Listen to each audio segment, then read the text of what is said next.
Assalamualaikum warahmatullahi wabarakatuh. Waalaikumsalam warahmatullahi wabarakatuh. Alhamdulillahirabbil alamin wassalatu wassalamu ala asyrofil mursalin sayyidina Maulana Muhammadin wa ala alihi wa sahbihi ajmain amma ba'du. Ingkang sangat kula hormati niki wonten Habib Nabil, semua keluarga besar Habib Mungtir, semua min usulihi wa furuhi sedanten ingkang kula hormati. Ingkang terhormat Habib Ahmad Bahar, Habib Ja'far Al-Attas, jadi wonten Profesor Naziruddin, wonten Pak Muzani, wonten Mas Nusron dan ingkang kula hormati. Begini nggih, kula cerita ilmiah, nanti saya baca hadisnya. Ada kelebihan kita jadi manusia itu justru karena ketidaktahuan kita. Kita tentu hingga detik ini tidak melihat surga langsung, tidak melihat neraka langsung. Apalagi melihat Allah Subhanahu wa taala. Tapi selalu ada teori, dan ini dibenarkan oleh semua ulama karena ini nas itu mansuh. Gini ku di antara kelebihan Rasulullah SAW adalah diutus kafatal linnas untuk semua orang. Sehingga ada orang ditanya, dengan apa kamu tahu kalau Tuhan itu satu? Orang ini dengan enteng menjawab, innal isnaini, angka 2, 3, 4 dan seterusnya. Nisbatu dzalika ilal wahid nisbatul far'i ilal asli.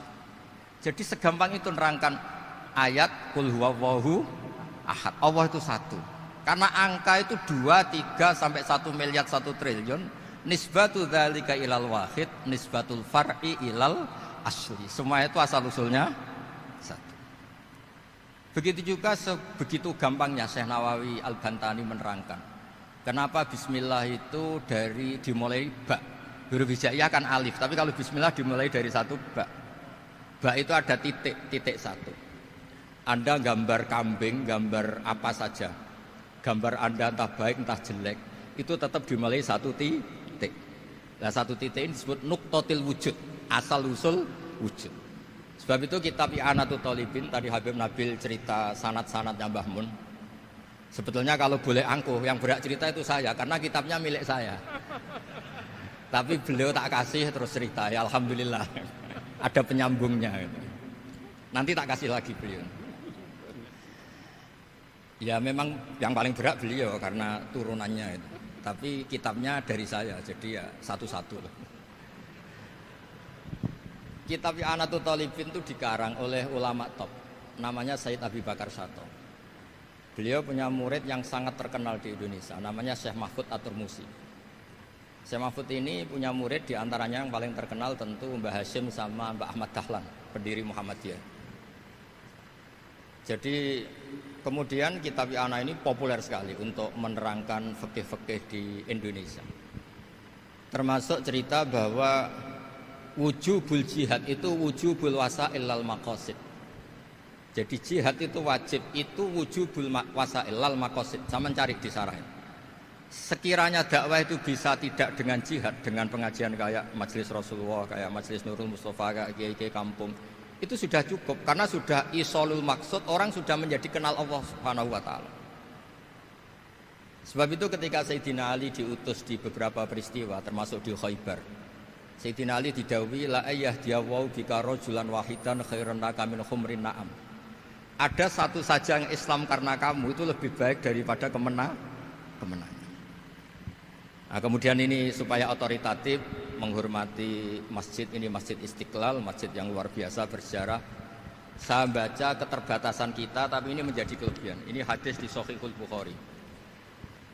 Nanti sebagai cirinya saya tinggal supaya ini tadi otoritatif tadi, supaya semuanya pakai sanad. Ini hadis dari Shahihul Bukhari, sehingga Anda tidak perlu tanya ini sahih apa enggak, karena ini di Shahihul Bukhari ikutnya nomor hadisnya itu 6408. Monggo kalau mau dihafal. Biasanya jenengan kan hanya hafal Arba'in Nawawiyah. Ini hadis ini nomor 6408. Ada keterbatasan yang akhirnya menjadi kelebihan kita, yaitu kita tidak tahu Allah Subhanahu wa taala. Suatu saat para malaikat ditanya, apakah mereka yang membaca tasbih di sini, misalnya di Istiqlal ini, ngerti saya, kata Allah. Kata malaikat, tidak tahu.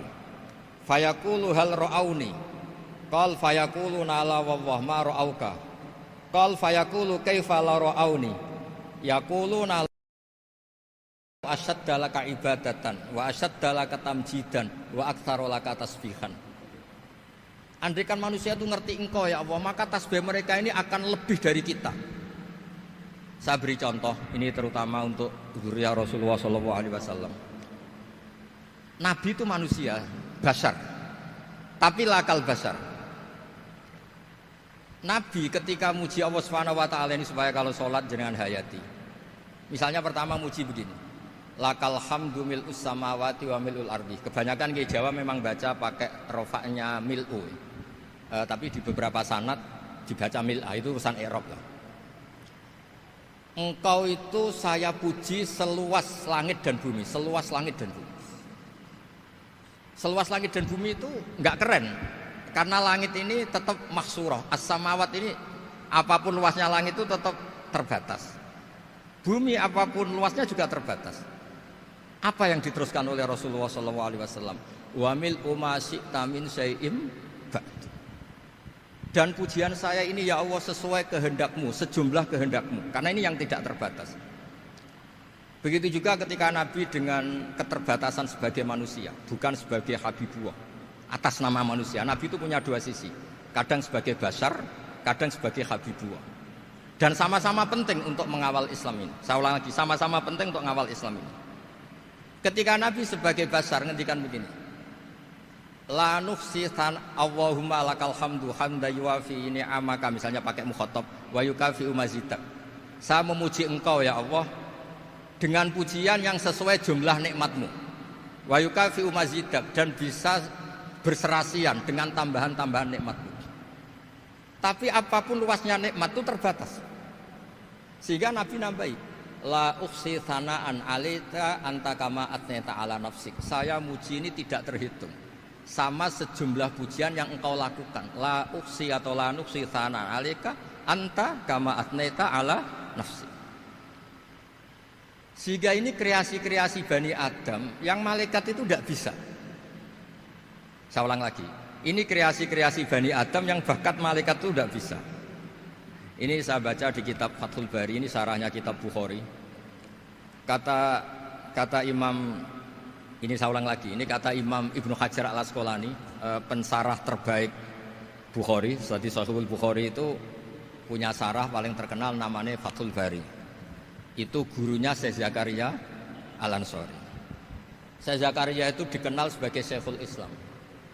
Itu berkahnya punya guru alim banget, kereng. Ibnu Hajar al-Asqalani itu kereng, kereng itu keras. Kalau muridnya tidak bisa itu keras sekali, tapi urusan ngaji saja. Terus punya murid itu pinter sekali, namanya Ibnu Hajar al-Haytami. Jadi beliau kalau mau ngaji ya susah, karena gurunya itu alim, nyuruh baca. Kalau mau ngajar ya susah, muridnya itu alim, takut salah. Jadi akhirnya pinter. Orang punya murid alim alama itu kan bingung. Makanya saya tidak suka kalau Profesor Nazar ngaji saya, nanti ngoreksi repot. Sudah gitu Islamnya beliau formal karena Menteri Agama, saya non formal. Lama-lama Islamnya beliau legal, saya ilegal. Kan jadi repot nanti. Makanya tadi tak bully, tak cocokkan. Kalau jenengan Menteri Agama sampai akhirat berarti top. Tapi kayaknya di akhirat saya yang ngelamar jadi Menteri Agama. Tidak ada, ini nggak penting. Ini hanya gojlokan saja supaya kelihatan bahwa menteri pun juga warga Indonesia. Begini kata Ibnu Hajar al-Asqalani, ini saya baca ya supaya penghormatan saya sama Habib Umar Habib. Saya ini baca kitab beliau khatam serius, namanya Taujihun Nabi li Mardhati Bari, yang ditulis oleh Ustadz Fahmi bin Ali bin Ubaidun. Saya baca banyak, termasuk ketika beliau punya manhaj yang tidak populer, kata beliau, fala buddha antuwattina nafsaka ala annana khudamatu hadal kaun. Kamu harus yakin bahwa tugas kiai, tugas ulama itu khudamatu hadal kaun, mengkhidmati semua alam raya ini. Dan jangan pernah putus asa, misalnya melihat non muslim terus kamu putus asa, ini non muslim enggak. Bisa saja suatu saat rubbama aslama fakhasuna islamu, bisa saja dia Islam fakhasuna Islam. Nah, ini wirasah nabawiyah karena dulu Nabi ketika dari kampung Abdi Yalil dan disakiti, malaikat Jibal itu usul supaya kampung itu dihabisi. Kata Nabi apa? La bal arju ayukhrijawah min aslabihim ma ya'buduwaha wa la yusyriku bihi syai'an. Bisa saja bapaknya masih kafir, anaknya Islam, cucu-cucunya napa? Islam. Kayak apa Nabi itu? Rojaknya Masya Allah. Nah kemudian ini kembali ke tasbih tadi. Kata Ibnu Hajar al-Asqalani, yukhadu min hadal hadis anna dzikral hasil min bani Adam a'la wa asyrafu min adzikri al-hasil min al-malaikah li husuli dzikril adamin ma'a kasratis syawaghil wa wujudis sawarif wa sudurihi fi alamil ghaibi bi khilafil malaikati fi dzalika kullih. Jadi kita ini enggak melihat Allah langsung, enggak melihat surga langsung, enggak melihat neraka langsung. Tapi cara kita zikir, wis nak wis di neraka yo nuwangis tenan. Padahal yo ora mesti mlebu neraka, lha nuwangis tenanan. Kayak apa iman kita? Nah, iman seperti ini sesuai kriteria awal sing dikersana Allah, alladzina yu'minuna bil ghaib. Maka andekan saya ini kok dikasih mukasyafah sama Allah untuk melihat surga, saya milih enggak melihat supaya ngikuti yang tetap ghaib. Nanti kalau saya melihat langsung kemudian iman, kata Allah, akeh tunggali aku iman mau melihat itu. Jadi kadang-kadang keterbatasan kita ini penting. Makanya masyhur Nabi pernah ngendikan tuba liman ro'ani wa amanabi. Tapi wa tuba liman lam yaroni wa amanabi. Kalau orang melihat saya kemudian iman itu biasa. Ini orang zaman akhir tidak melihat saya tapi iman. Kadang-kadang itu enggak lewat Habib yang ganteng itu enggak, lewat Mudin. Mudin di kampung rapati di duwe, ngono iku mulang tauhid ya mandi. Islam itu digawa Habib ya mandi, digawa menteri ya mandi, digawa Mudin ya mandi. Karena Islam itu kafatal napa kafatal. Nah, yang enggak dipunyai malaikat adalah tadi seperti cerita saya tentang Imam Amudi. Segampang itu. Makanya di tradisi pondoknya Mbah Maimun itu ada tradisi qaddimid dirayah ala riwayah. Logika riwayat itu penting karena itu menjadi nyaman. Ya kayak tadi, Allah itu satu. Ketika kita berpikir angka 2, 3 sampai sekian miliar, sekian triliun, nisbatu dzalika ilal wahid, nisbatul far'i ilal asl. Semua itu dibanding angka 1 adalah cabang. Gambar kayak apa ruwetnya dinisbatkan asal usulnya mesti satu nuktoh, yaitu satu titik. Nah satu titik ini kata pengarang I'anatul Thalibin bi kana makana wa bi yakunu maya. Nah kemudian terakhir ini enggak boleh lama-lama. Kalau lama-lama nanti sampean pinternya nyanyi saya. Jadi sudah. Tapi enggak apa-apa lah. Saya ini termasuk kiai yang sudah diundang. Ini termasuk Pak MPR, enggak boleh ngundang saya. Pak Nusron apalagi enggak boleh. Itu kalau di kampung sama saya hormat, kalau di sini kok kayak menteri gitu. Menteri betul tapi. Lah wong gurunya dia itu teman saya gitu. Jadi tanya ini kalau enggak percaya. Makanya kalau sama saya beliau cium tangan, saya sebetulnya ya enggak siap dicium tangan menteri itu enggak siap. Apalagi dihormati Pak Nazar enggak siap, nanti dikira minta haji malah repot. repot. Saya ini tadi bisik-bisik itu urusan ilmu tasawuf, ya ada urusannya dengan haji enggak. Cocokan. Kenapa beliau suka ilmu tasawuf? Saya kan sering lihat beliau ceramah di TV. Katanya obat Gus obat. Orang kalau belajar tasawuf kan kepenak itu. Kayak wis ahli swarga kan kepenak di tasawuf itu kan mang. Sekarang saya cerita tentang ini karena bidang yang saya tekuni. Ada kitab tentang ulumul Quran namanya Al-Mufradat fi Gharibil Quran. Dikarang oleh Ar-Raghib Al-Asfihani. Ini kitab luar biasa. Di situ hanya cerita lafaz-lafaz per kata. Saya tadi sebelum kesini ngajar dulu di pondoknya Beki, Baitul Qurannya Pak Kures. Karena memang saya termasuk pengajar di sana. Artinya kalau saya sering ke situ jenengan jangan iri, memang saya termasuk pengajar di sana. Termasuk pengajar yang keren maksudnya. Keren itu artinya pakai referensi, bukan asal. Begini kata kitab itu.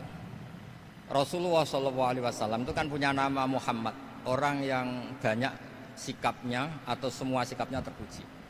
Termasuk ketika sebagai manusia, sama kita termasuk ketika sebagai apa? Manusia. Sebagai manusia aja Nabi gak pernah salah. Begini kata kitab itu. Nabi-nabi yang keren-keren itu, sama lihat di ahadits syafaah, itu masih egois. Ketika ada haulul mauqif, ada prahara mauqif, itu semua nabi bilang nafsi, nafsi, nafsi, nafsi. Ketika dimintai syafaat bilang nafsi, nafsi. Tapi Rasulullah SAW itu beliau ngendikan ummati, ummati. Dan beliau ketika dimintai syafaat, kata beliau, sudah, analah, saya bisa memberi syafaat. Kata beliau, fa'akhirru lillahi ta'ala sajidan fayaqulu li ya Muhammad irfa' ra'sak wasal tu'tah wasfa'tu syaffa'. Kayak apa hebatnya Rasulullah SAW? Umumnya para nabi melihat akhirat itu sudah akhir dari semua amal. Itu menurut Nabi Muhammad gak keren. Allah itu gak bisa didikte akhirat. Allah itu Tuhan, tetap yaf'alu ma yasha. Jadi gak bisa misalnya sudah akhirat orang nyuwun sewu terus tanya, ya Rasulullah ini sudah akhirat kok jenengan sujud bareng ini gimana? Ini sudah enggak darul amal tapi ini darul jaza, tidak bisa. Akhirat enggak bisa dibatasi. Karena akhirat enggak bisa membatasi Allah, Nabi tetap dengan rileksnya minta sama Allah. Fa ahmaduhu bima hamida 'allamani ya rabbi. Kemudian saat itu saya muji-muji Allah dengan pujian yang luar biasa. Terus kata kitab itu, fa Muhammadun Ahmadu min ghairihi. Makanya beliau punya nama Ahmad. Ahmad itu afal tafdil, bukan fi'il mudhari' waqi' mutakallim. Ini pernah madrasah dulu di Kutsian. Tamat terus. Beliau kalau di rumah hormatnya enggak kayak tadi, lebih dari itu. Tadi di sini pejabat terus. Sembrono di sini itu kelewat itu. Ya tapi enggak apa-apa itu. Tadi sudah dipuji, akhlaknya baik, apa-apa baik, alhamdulillah. Fa Muhammadun Ahmadu min ghairihi. Ketika para nabi gak bisa muji Allah di mahsyar, bahkan mereka itu nyuwun sewu egois, hanya mikir diri sendiri, nafsi-nafsi. Rasulullah Muhammad ini punya nyali untuk muji Allah dan tetap mengajukan permohonan apa? Disebut fa Muhammadun Ahmadu min ghairihi. Sampeyan lihat di Bukhari, di Muslim. Fa Ahmadu fi mahamida 'allamaniha rabbi. Tetap muji-muji Allah. Bukti bahwa teori saya benar dan otoritatif adalah yang nggak bisa hilang di surga itu juga wiridan. Ketika kita masuk surga, apa kita kegiatannya? Da'wahum fiha subhanakallahumma wa tahiyyatuhum fiha salam wa akhiru da'wahum alhamdulillahi rabbil alamin. Nah, kemudian ini juga yang terus kemudian dinyatakan al-baqiyatus sholihat. Ini kalimat-kalimat yang abadi. Karena apa? Di dunia ya kita bilang subhanallah alhamdulillah, di akhirat dia bilang subhanallah. Kayak apa kerennya kita sebagai Bani Adam? Nah, makanya disebut alladzina yu'minuna bil ghaibi. Wong tidak melihat Allah, tidak melihat surga, tidak melihat neraka, tapi iman kita ini kayak iman sing musyahadah. Iman sing hakul yakin, ainul yakin. Kenapa demikian? Ya karena tadi kita diajari terus menerus oleh Rasulullah SAW. Yang terakhir saya cerita mukjizat. Ini juga terkait dengan betapa mudahnya hadad din ini di logika, dicerna. Kata Rasulullah SAW, sabda Nabi di hadis, salang lagi ini hadis sahih di bab awal Fadhailul Quran di Sahihul Bukhari. Dicek kalau nggak percaya dicek. Ma minal anbiya'i nabiyyun illa u'tiya minal ayati ma misluhu amana alaihil bashar. Wa innama kana alladzi utitu wahyan auhahu wa ilayya fa arju an akuna aktsarahum tabi'an yaumal qiyamah. Enggak ada nabi kemudian kecuali dikasih wahyu, dikasih mukjizat. Dan mukjizat ini dahsyat sehingga orang itu dipaksa iman. Kayak Nabi Soleh, ada unta besar keluar dari batu. Nabi Musa punya tongkat dipukulkan ke Laut Merah langsung menyibak jadi daratan. Tapi kata Nabi Muhammad SAW, saya itu tidak punya mukjizat kayak itu, juga gak ingin. Saya ini dikasih mukjizat Al-Quran. Dan saya berharap karena mukjizat Quran ini adalah terus kemudian umatku menjadi yang terbanyak ila yaumil qiyamah. Sekarang kita berlogika. Ini kata kitab Fathul Bari lagi. Kita berlogika. A'jaza yu'jizu i'jazan. Sesuatu yang menjadikan orang lain gak mampu disebut i'jaz. Kemudian karena ayat menjadi mukjizat, sesuatu yang kita sepakat tidak mampu. Nah kalau itu masalahnya, tongkat dipukulkan laut kemudian menjadi kering, kita mampu enggak? Enggak kan? Tapi pertanyaannya, Anda bikin nyamuk mampu enggak? Enggak kan? Anda bikin sapi, bikin unta mampu enggak? Enggak kan? Makanya Nabi Muhammad SAW cukup, sudahlah kamu itu manusia. Bahkan sekedar menciptakan lalat itu enggak bisa. Inna wuhala yastahi ayyadriba masalam ma'aba'udatan. Kemudian mukjizat ini sama Nabi dicontohkan hal-hal yang keseharian kita. Wa min ayatihil lailu wan naharu wasyamsu wal qamar. Sekarang peristiwa laut dibelah Nabi Musa dengan matahari yang nggak pernah turun mesin, itu keren mana coba? Keren matahari yang nggak pernah turun mesin. Terus kata Ibnu Hajar al-Asqalani, li'annal mu'jizat al-madiyah kanat khisyatan tusyahadu bil absor kana qati soleh wa asa Musa wa mu'jizatul Qur'an tusyahadu bil basirah fakana man yattabi'uhu atau yatba'uhu li ajliha aksar fa innal ladzi yusyahadu bil absar yang qaridu bingkiradi musyahidihi wal ladzi yusyahadu bil basirah bakin. Ya saya ulang lagi, bakin. Ya, bagian terus disaksikan orang sing ja'a badal awali mustamirran. Begini logikanya. Mukjizat kayak nakoti soleh atau Asa Musa yang terkenal. Saya andaikan jadi umatnya Nabi Musa terus dikasih tongkat itu, terus bisa apa coba? Ketika kita punya utang disuruh nyaur ya nggak bisa dipakai jaminan kan. Sudah gitu orang tanya ini asli apa enggak? Kalau asli buktikan, kan ya repot. Tapi kalau kita jadi umatnya Rasulullah SAW ditunggoni Quran, punya banyak masalah resepnya sabar. Kalau nggak bisa sabar ya nyari kiai-kiai tukang ijazah anak menodungannya mandi. Karena orang mensifati Allah itu macam-macam. Makanya saya pastikan nggak ada agama yang mengajarkan rasional kayak agama apa? Islam. Makanya liqaumi yaqilun liqaumi yatafakkarun. Coba misalnya nyamuk. Kamu bikin nyamuk tidak bisa kan? Nyamuk punya organ tubuh kecil, organ tubuhnya punya urat.